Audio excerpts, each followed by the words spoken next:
Magandang tanghali po sa lahat. Luzon, Visayas, Mindanao, kung saan kayong dako ng mundo po tayo nagbabalik dito sa ating munting channel. Samuel Soriano, TV29 para mag-discuss ulit ng another coins at ito po ay ating hilig, pangungulikta ng barya. Kaya ho tayo nandito nagsisiling ng kanilang mahalaga para malaman natin ang presyo, ang tunay na presyo po dito sa aking munting channel. Ayan, magandang tanghali po sa lahat ng aking mga subscriber kung saan kayong dako ng mundo po. Keep safe po sa lahat and God bless. Maraming salamat po sa lahat ng aking mga subscriber. Thank you so much. Yun naman po hindi pa po nakapag-subscribe dito sa aking munting channel. Aanyayahan ko sana kayo at malaking tulong na po ang inyong gagawin. Tulad ng pagpindot ng ating subscribe button, like and share para ma-update ko naman kayo sa mga latest ko pang gagawin mga video po para malayo pa ang ating pagsasamahan. Mayroon na naman tayong pag-usapang barya. Ito po ay word coins, pera po ng Bahrain. Ayan, Team Pills po, pera po ng Bahrain.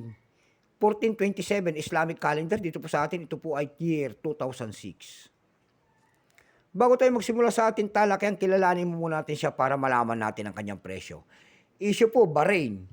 Period King Hamad bin Isa Al Khalifa, 2002 up to date po, type standard circulation coins, years 1423-1429 Islamic calendar. Dito po sa atin, ito po ay year 2002 hanggang 2008.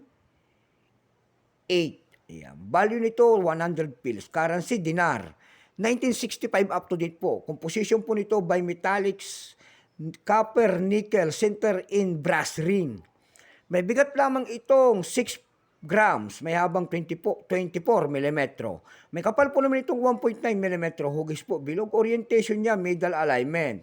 Number M-1346, reference number KM-26-1, Kingdom of Bahrain. Ayan. Ito pong year 2006, ito po ay 30%.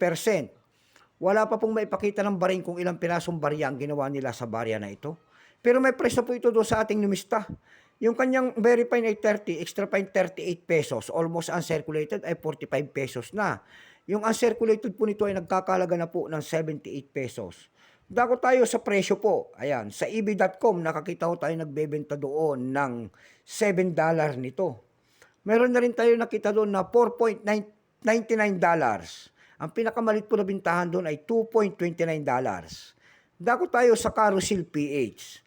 Sa Carousel PH naman po, 3 piraso nitong year 2006, binibenta niya po ng 100 pesos.